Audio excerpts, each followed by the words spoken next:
Baik, Assalamualaikum warahmatullahi wabarakatuh. Selamat malam. Warahmatullahi wabarakatuh. Oke, siap. Selamat malam, sahabat ngobras, ngobrol asik dan santai. Dan pada malam ini saya telah ditemani oleh salah satu kandidat calon kepala desa yang ada di Kecamatan Cilograng. Dan beliau ini bernama Kang Herdiana. Betul, Kang ya? Betul. Ya, takut salah.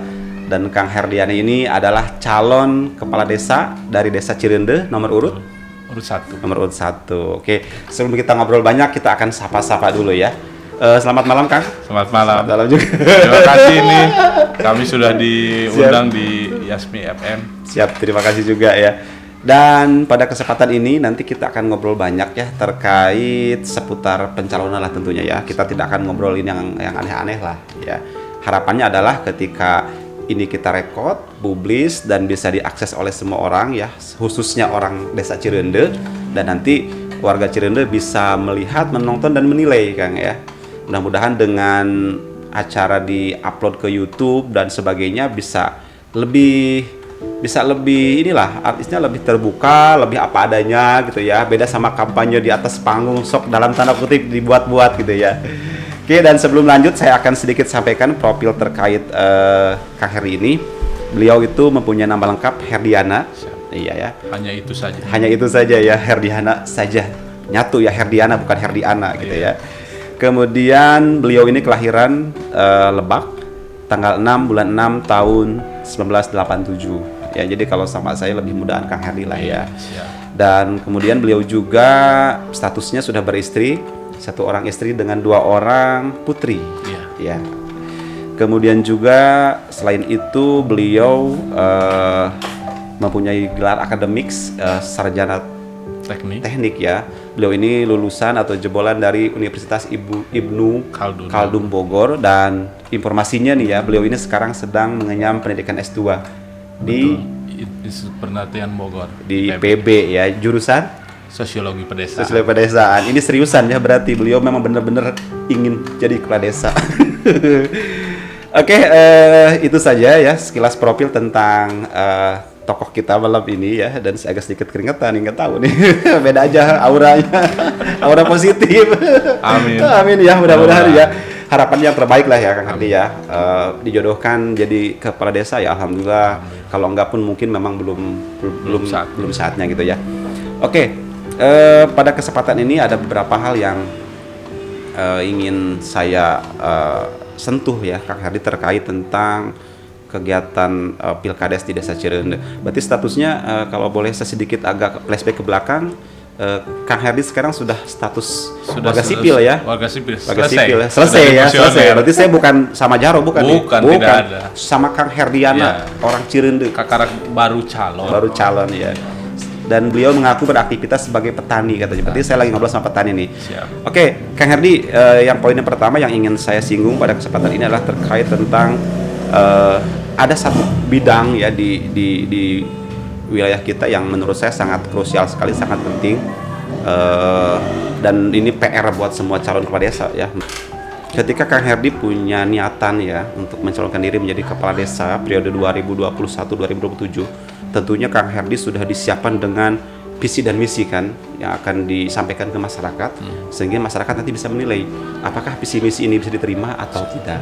Nah, sebagai pembawa acara pada sesi malam ini, ingin rasanya saya mengetahui ya, langsung disampaikan oleh Kang Herdi sehingga nanti masyarakat bisa mendengar dan menilainya. Mangga, silahkan Kang Herdi. Terima kasih sebelumnya.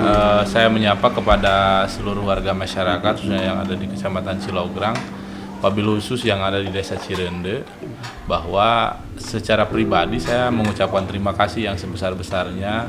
Alhamdulillah saya sudah diundang oleh teman-teman yang dari Yasmi FM ya, Yasmi FM 100,7 MHz. Tentunya ini merupakan media yang baru bagi kami sebagai kepala desa untuk memberikan informasi dan memberikan peluang dan memberikan gagasan khususnya untuk pemilihan kepala desa. Tadi menyangkut dari proses yang tadi, tentunya bagi saya secara pribadi ketika menginginkan atau misalnya mencalonkan diri menjadi seorang kepala desa, Kang, mempunyai harapan besar pada sektor yang pertama kami punya grand design bahwa sektor pertanian atau misalnya usaha masyarakat dan pariwisata.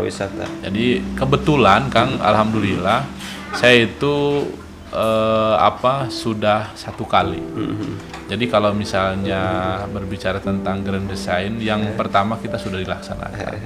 Yang tinggal sekarang lanjutan. Kalaupun toh sekarang diamanahkan. Makanya kita tidak menitik beratkan kalau yang pertama itu kan infrastruktur, penyediaan pelayanan dan sebagainya. Kalau yang sekarang itu kita menitik beratkan kepada usaha masyarakat dan sektor pariwisata, tentunya harus berbasis lokal. Nah, ini sebetulnya sejalan dengan apa yang diamanatkan oleh Bapak Presiden, Bapak Gubernur dan Ibu Bupati, khususnya Ibu Bupati Kabupaten Lebak, bahwa per hari ini karena keadaan COVID-19, jadi yang jadi poin penting dalam proses pemenuhan kebutuhan warga masyarakat itu yaitu ada namanya penguatan ekonomi. Nah, salah satunya yang jadi prioritas itu, bukan? Betul. Nah, itu kan di Indonesia. Makanya kita turunkan dan kita jabarkan di desa. Makanya saya tidak muluk-muluk dalam proses pelaksanaan kegiatan. Jika misalnya diamanat khususnya untuk kepemimpinan yang kedua ini, cuman 2 garapan saya. Ingin menitik beratkannya itu kalau misalnya porsi itu Kang yang lain 10% atau 40%, yang 2 ini saya masukin di 60%, sisanya baru yang lain gitu. Mungkin itu Kang. Yang prioritas ya. Betul. Kalau misalkan saya minta penjabaran lebih detail, yang lebih lebih bisa dipahami oleh masyarakat kecil. Siap. Bentuknya seperti apa? Siap. Nah. Jadi sebetulnya kalau misalnya kita lihat di Desa Cirende itu, saya lihat analoginya bahwa di Cirende itu mempunyai 5 potensi. Yang pertama pertanian, peternakan, perikanan, perkebunan, dan pariwisata. 5 sektor ini sebelumnya hanya masih belum digarap secara paripurna. Kalau misalnya yang 5 ini kita bisa lihat acuannya tadi, yang 2 sektor tadi, usaha dan pariwisata. Warga masyarakat hari ini dominan misalnya ketika warga masyarakat di kampung kami atau di desa kami biasa hanya beternak itu sebatas hanya hobi saja. Iya. Bukan menjadikan sebuah penghasilan tetap. Padahal kalau misalnya kita di desa itu kasih bibit domba ke warga masyarakat, selain warga masyarakat itu kan juga dia bisa menjual. Bahkan kalau misalnya kita lebih detail lagi, kalau kita melihara domba itu bedanya dengan emas itu, kalau emas kita harus jalan kalau mau jual ke Gunung Batu, kan Pelabuhan Ratu gitu ya. Iya. Tapi kalau kita punya domba itu disamperin sama tengkulak. Apalagi kalau musim kurban. Itu dia.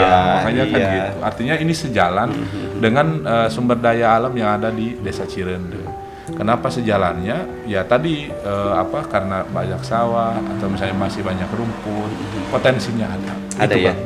Kalau untuk yang tadi Kang Herdi sebutkan terkait domba ya, sepertinya cukup menarik. Sekarang sudah jalan atau baru rencana apa melanjutkan? Iya. Jadi kalau misalnya bahasannya tadi, kebetulan di Cirende itu di periode pertama kami itu sudah jalan. Ada beberapa bantuan yang dari kabupaten, ada yang bantuan dari kementerian, dan ada juga bantuan yang dari provinsi. Ini kita sudah jalan dan bahkan sudah beranak pinak di warga masyarakat.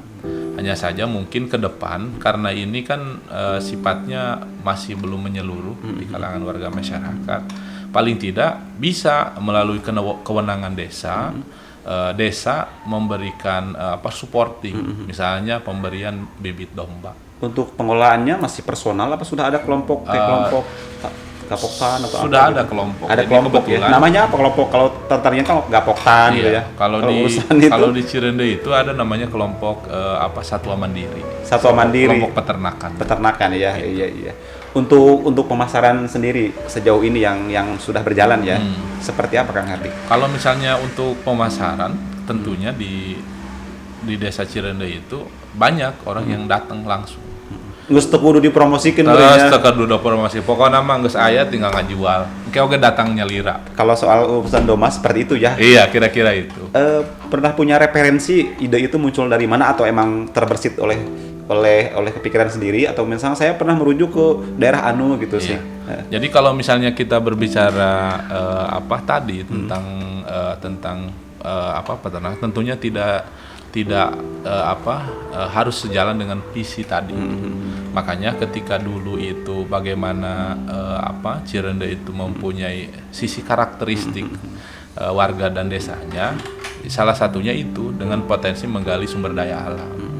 Kalau misalnya kita lihat dengan desa-desa yang lain misalnya, per hari ini siapa yang bisa menafikan bahwa domba Garut itu berada di Garut?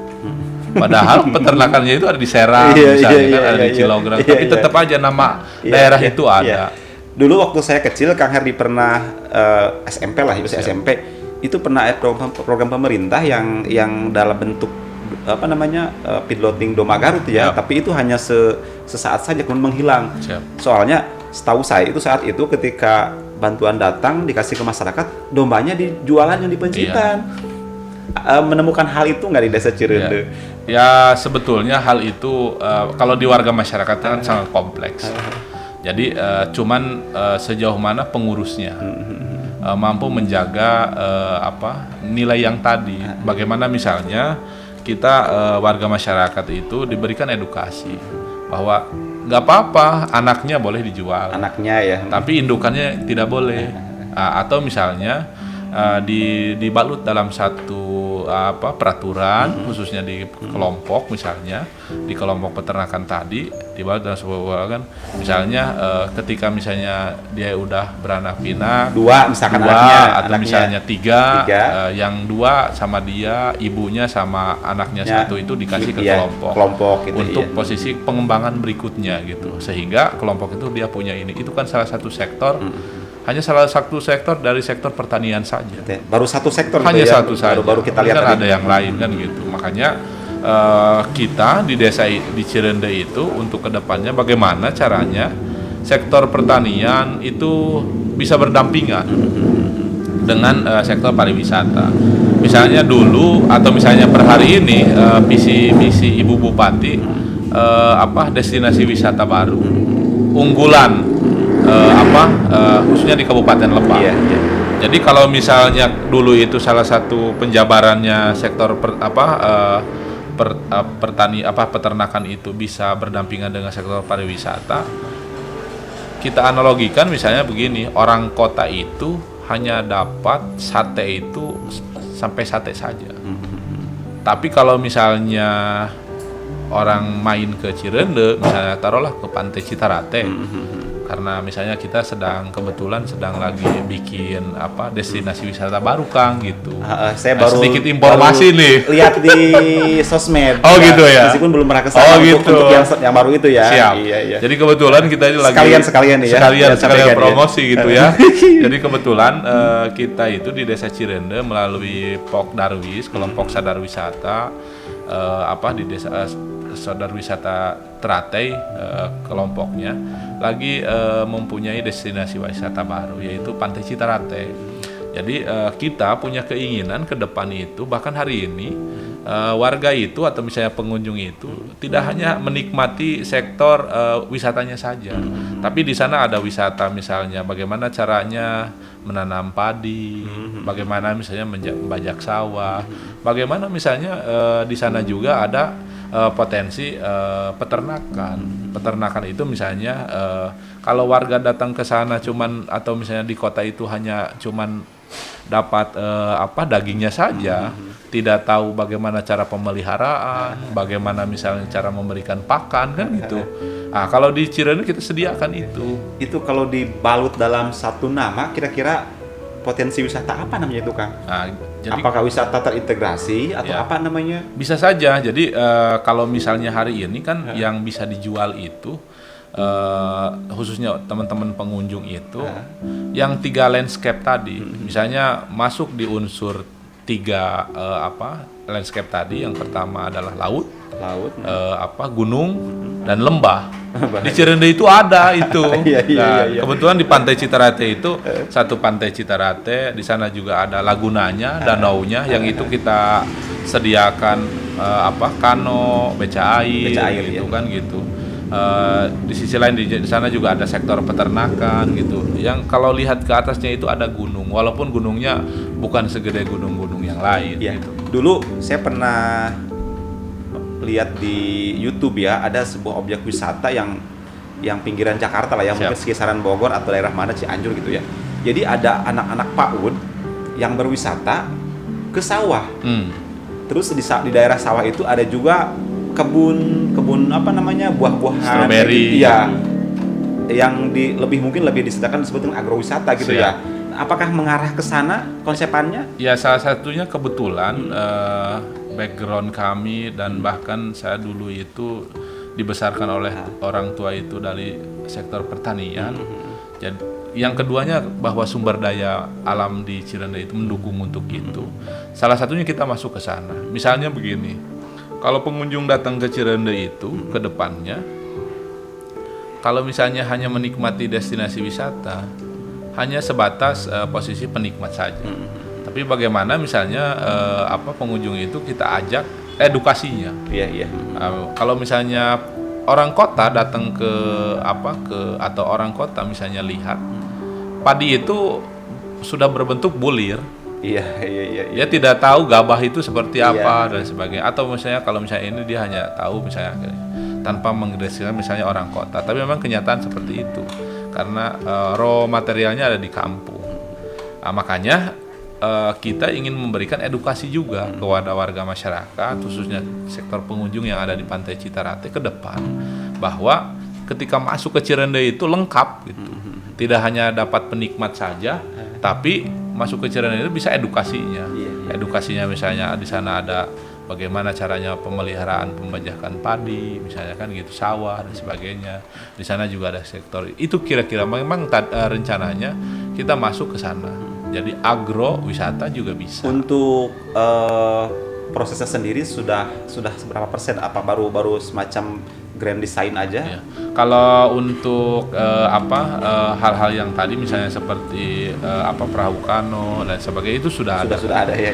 Kalau misalnya sektor peternakan itu kan tinggal mendesain tata letak. Karena di sana itu memang kerbau, domba itu sudah tersedia di sana. Bahkan sudah ini. Kalau misalnya untuk padi itu kebetulan di Pantai Citara itu merupakan sebuah lumbung padi. Warga masyarakat Desa Cirende. Untuk tempat ya, kan pasti menggunakan tempat warga ya. Siap. untuk mencarikan solusi terbaik agar warga juga merasa tidak terganggu. Ya, lahan pertaniannya, terus desa juga programnya jalan. Kira-kira kiat-kiatnya seperti apa itu, Kang? Karena kan suka gini, di orang eta kadang ide-ide yang menurut kita luar biasa ya, ketika disampaikan ke warga biasa teka hartieun gitu. Memang itu salah satu faktor dominan dalam proses pembangunan atau misalnya memberikan warna yang baru. Jadi ketika warga masyarakat tidak memahami, pasti konotasinya akan beda. Padahal kita berbuat baik, cuman belum tentu kan ternyata yang baik itu akan dibalas dengan kebaikan kan gitu. Makanya tentunya kami biasanya selain posisinya pendekatan secara langsung, kami juga memberikan edukasi kepada warga melalui forum-forum, baik misalnya forum RT, forum RW maupun forum rencana kerja kegiatan di desa, di musyawarah desa gitu. Yang selanjutnya sebetulnya kalau kita lihat misalnya di Sleman kalau tidak salah,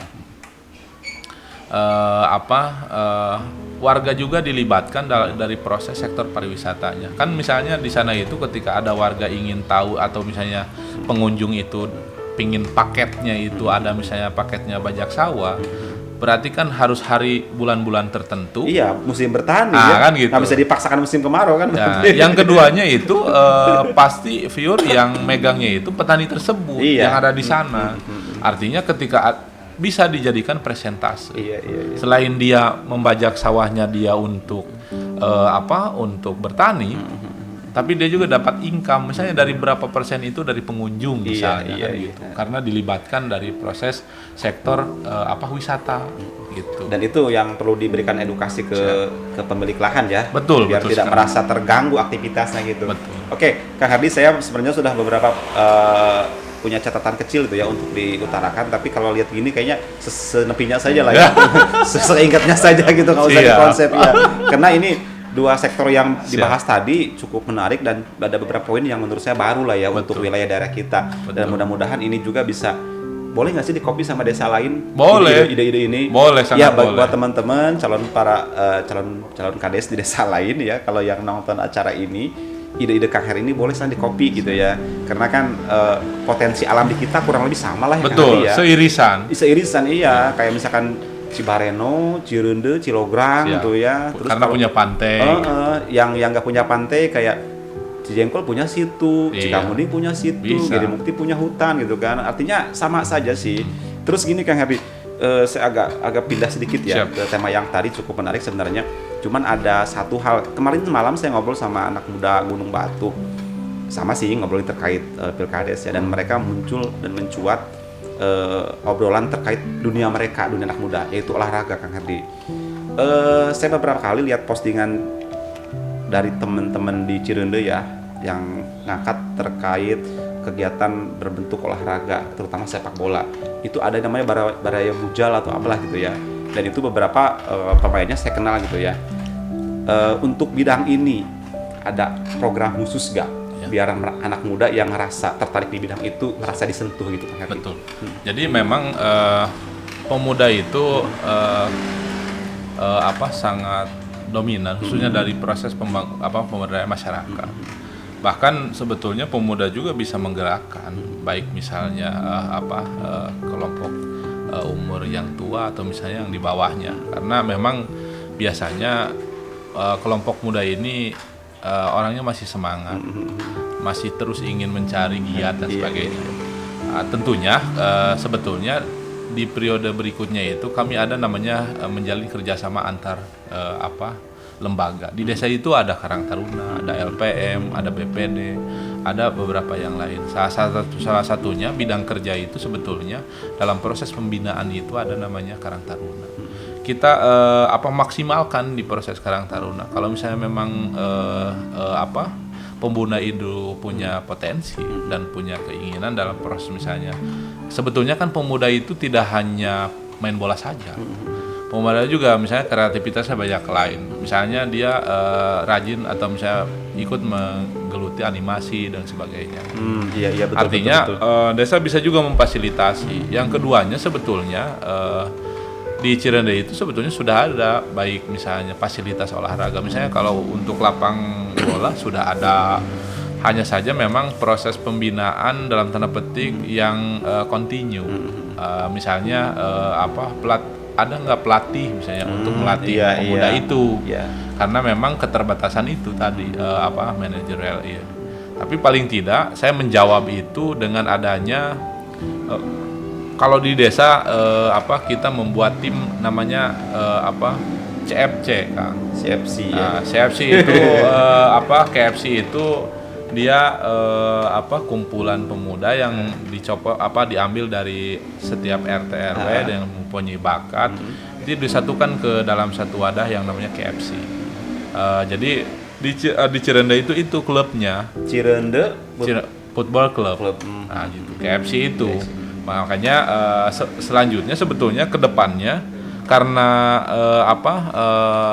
yang tadi ini penggiatnya itu dalam tanda petik posisinya dia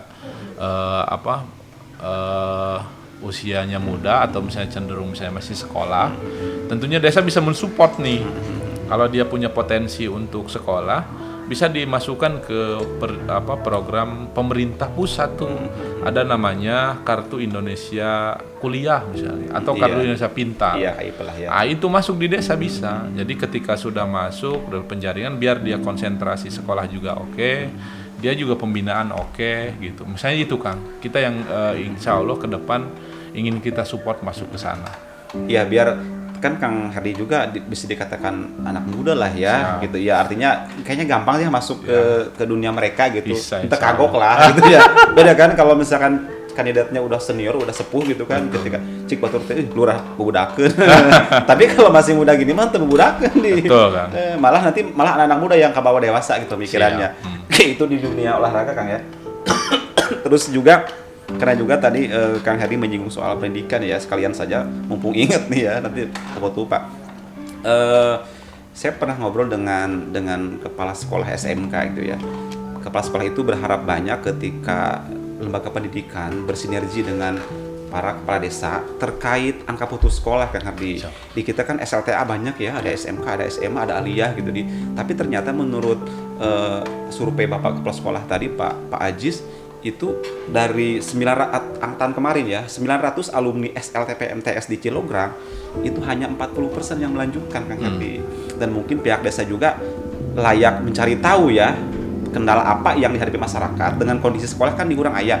Saya dulu ke Pelabuhan Ratu SMA karena di kita nggak ada. Sekarang kan ada nih, punya program khusus gak Kang Herdi untuk menyentuh ranah itu terkait angka putus sekolah dan sebagainya. Baik, jadi sebetulnya desa itu hanya sifatnya mengakselerasikan program. Dengan adanya dana desa, sebetulnya bisa juga diakselerasikan dengan program yang ada di kabupaten atau misalnya provinsi atau misalnya ada di oleh presiden misalnya. Kabupaten Lebak dia punya program sebetulnya Kartu Indonesia Pintar. Jadi sebetulnya ini peluang bagi warga masyarakat untuk yang ingin sekolah. Jadi keterbatasan tadi bisa diedukasi tuh ke warga bahwa Lebak itu punya Kartu Indonesia Pintar. Yang keduanya sebetulnya ada konsekuensinya.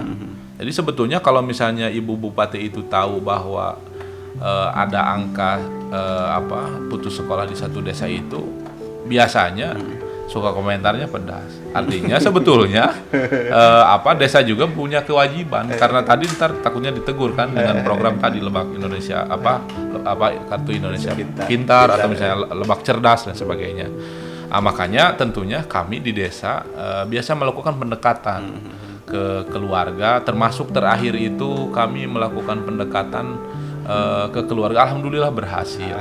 Jadi bahasanya bahwa orang tersebut itu keterbatasan keuangan, kita datang langsung dan kita juga sounding langsung ke kepala sekolah. Kebetulan dia sekolahnya itu sedang ada di wilayah Jawa Barat. Ke Jawa Barat Iya. ya.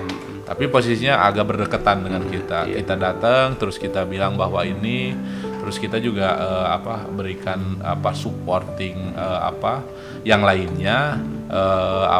Alhamdulillah tuh yang tadinya besok itu harusnya mau berangkat kerja nggak jadi gitu, sekolah lagi gitu. Nah itu yang saya pribadi ya, karena tenaga pendidik juga berharap ada pergerakan semacam itu Kang Herdi di tiap desa lah ya. Tapi mungkin menambahkan Kang, boleh yang lebih konkret lagi sebetulnya ini bisa kita laksanakan yang intervensi yang lebih lagi kalau misalnya desa itu punya penerima asli desa. Karena kalau kita ngambilnya dari sektor dana desa itu tidak bisa untuk yang tadi. Tapi kalau misalnya desa itu punya usaha, punya badan usaha atau misalnya punya usaha desa yang bisa dimasukkan ke penerimaan asli desa, karena itu kewenangannya kepala desa, bisa mungkin desa itu ke depan punya anak desa misalnya. Atau beasiswa ya gitu. Gitu sederhananya lah gitulah. Sederhananya ya, itu. Gitu, iya. Makanya artinya bagaimana caranya desa itu menggali potensinya, dia mendapatkan income untuk masuk ke penerima asli desa, sehingga di desa itu ada namanya penerimaan asli desa. Sedikit gambaran mungkin kami di Cirende Kang. Kebetulan Cirende itu punya tanah 14 hektar. Kita tanamin pisang tuh. Dan kebetulan di Cirende itu kita di periode pertama itu sudah bikin ruko. Karena kasus COVID-19 tidak sesuai harapan nih kita. Agak melenceng agak melenceng sudah 2 tahun ini. Jadi kita kebetulan ruko sudah mulai ada, tinggal kita mau start gitu. Cuman kan terkendala COVID-19. Makanya itu sebetulnya kita harapkan untuk penerima asli desa. Ketika penerima asli desa itu ada, ini leluasa kita bikin ngehajar mau ngapain itu. aja gitu ya, Itulah. suka-suka lah gitu Suka-suka, tapi dengan hasil musyawarah. Iya artinya, betul kan. lah.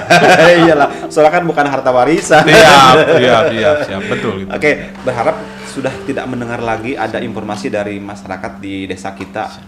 Ada anak ingin sekolah tapi nggak lanjut, hanya Amin. karena faktor biaya. Iya. Apalagi kan jarak ke sekolah agak jauh lah ya. Iya. Sekarang kan udah ada wajib 12 tahun. Iya. Belum lagi nanti misalkan apalagi gitu ya, apalagi kalau misalkan sampai ada informasi anak prestasi nih Kang Hari. Saya sih sebenarnya nggak muluk-muluk sebenarnya ya, sebelum menyentuh banyak anak desa gitu, minimal ada beberapa anak yang dianggap berprestasi dibantu gitulah ya, sampai dia menemukan cara bisa melanjutkan pendidikan dan bisa meraih cita-citanya seperti itu ya. Itu sektor pendidikan, mudah-mudahan apa yang Kang Herdi omongkan malam ini utarakan itu ya bisa menjadi terrealisasi gitu ya. Amin. Oke, kemudian Kang Herdi selanjutnya tadi kalau pertanian, wisata, ya, pendidikan, terus juga barusan nyambung lagi nih pertanyaan saya karena barusan disinggung nih terkait tentang usaha desa gitu ya. Kang Herdi sudah punya tempat mau start tapi keburu kopi gitu ya. Kalau misalkan dijodohkan nanti terpilih menjadi kepala desa, itu dilanjutkan berarti. Dilanjutkan. Nah, kira-kira yang paling memungkinkan dengan kondisi, karena kita kan belum tahu betul ya ini COVID ini apakah akan segera normal seperti dulu atau memang akan seperti ini. Kira-kira punya ide untuk memaksimalkan tempat yang ada tadi itu untuk khusus di bidang ekonomi ya, berarti untuk pendapatan desa gitu. Ya. Jadi kebetulan kalau kami itu di Cirende, alhamdulillah bersama-sama dengan BPD dan kelembagaan yang lain sudah punya tanah 14 hektar. 14 hektar ini kita kelola bersama dengan warga dengan persentase 65%, 35%. Jadi persentase 60 itu untuk yang menggarap, berarti warga. Warga ya. Nah, 35 itu untuk desa. Itu masuk ke penerimaan asli desa. Sistemnya produk tersebut karena per hari ini sebetulnya tadi Kang nyambung di agrowisata tadi. Iya. Jadi kita punya keinginan bahwa tanah yang 14 ini kita kelola dijadikan agro sehingga masyarakat itu atau misalnya orang lain itu bisa mengunjungi tempat tersebut, tidak hanya jadi saja, tapi prosesnya juga bisa ikut gitu kan gitu. Lagi-lagi kita kembali yang ke tadi bahwa pisang, kalau dilihat dari pisang, kenapa saya ngambil sektor pisang? Pisang di sisi lain umurnya juga cepat. Artinya perawatan aneh-aneh deh. Itu kan gitu. Apalagi kan di desa itu kan cuma terkendala periodisasi. Iya. Kalau kita tanamin sengon 5 tahun bisa aja. Tapi kalau nanamnya 3 tahun sebelum lengser kan nggak bakal ketebang kan gitu. Jadi itu misalnya kan akan datang. Itu. Iya. Makanya kan jadi daya impact untuk penerimaannya kurang. Makanya kita ngambil sektor-sektor yang cepat saja. Artinya sehingga ketika tadi ada pisang dibeli oleh BUMDes Kang. Dibeli dulu oleh BUMDes, dari BUMDes baru kerjasama dengan Tengkulak. Artinya kan di sana itu BUMDes bisa berperan. Ya minimal ada selisih lah. Iyalah ya. Artinya kan itulah untuk membiayai itu. Yang selanjutnya juga ada bahasa kenapa kita bikin ruko itu. Ada bahasa dari tetua dulu atau orang-orang tua dulu bahwa cek paribahasana ai disimpan di sisi jalan mah cau oge digantungkeun laku. Kita bikin tempatnya. Jadi produknya ada, tempatnya ada, tinggal nungguin warga. Motong sedikit. Siap. Untuk lokasi yang di samping polsek bukan itu? Iya betul itu. Oh iya. Kebetulan itu tanah desa. Saya pikir usaha ya kios narutup gitu kan. Punya desa itu. Punya desa itu. Iya. Itu dibiayai pure oleh desa. Kebetulan kita sedang peningkatan biasa untuk jadi kan dampak bagi kami khususnya di desa Cirende, COVID ini ada sisi positifnya.